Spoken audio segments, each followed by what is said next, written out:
ako'y payapa, ako'y tahimik, wala akong sakot na ligtas ako sa batang ulo, sa mga masamang tao, sa mga ultitang ligtas ako sa kapamukan. Diyos ko, tulungan mo ako, mapapurihan kita. Ikaw yung makaluwalhati sa iyo, upang ang pag-ibig mo sa akin ibatugong ko. Aman Diyos, ang lahat ng ito'y inihahain ko sa iyo, tinihandog ko sa iyo sa pangalan ni Jesucristo, ang aming tagapagligtas.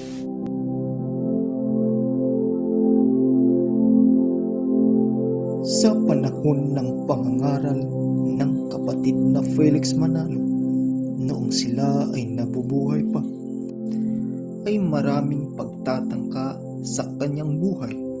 Ang isa nito ay ang planong pagpatay sa kanya ng hukbalahap.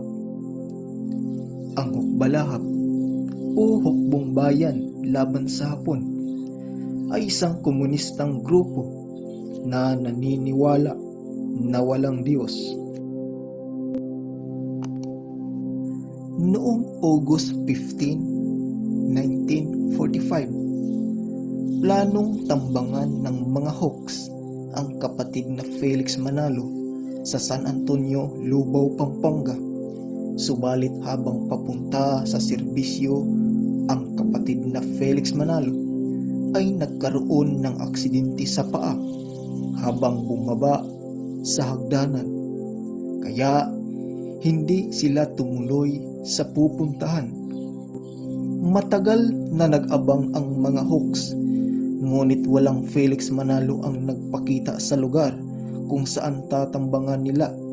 Sa araw na iyon, naudlot ang planong pagpatay kay kapatid na Felix Manalo. Naniniwala ang mga Hawks na ang kapatid na Felix Manalo ay hadlang sa kanilang plano na sakupin ang kapangyarihan ng gobyerno dahil tinanggihan sila ng kapatid na Felix Manalo sa kanilang paanyaya na pakikipagtulungan sa kanila at ang pagsuporta ng Iglesia ni Cristo kay Manuel Rojas noong 1946 presidential election na naging dahilan upang patuloy na ginipit at pinipinsala ng mga Hawks ang mga kapatid sa mga lalawigan ng gitnang Luzon. Taong 1948, muling sinubukan ng mga Hawks na pinsalain ang kapatid na Felix Manalo, ngunit gaya ng una ay bigo pa rin sila. April 1, 1952, nag-atas ang mga Hawks ng dalawang babae na magpakunwaring mga kapatid upang ituloy ang planong pagpinsala sa buhay ng kapatid na Felix Manalo habang pinangangasiwaan ang pagsamba sa Riverside, San Juan.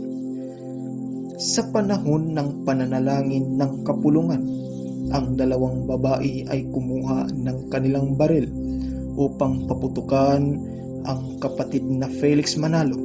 Ngunit, kakalabitin na lamang nila ang gatilyo ng kanilang hawak na baril nang biglang nanginig ang kanilang katawan. Hindi na nila nagawang magpaputok. Sa araw ding iyon, sumuko ang dalawang babae sa Philippine Constabulary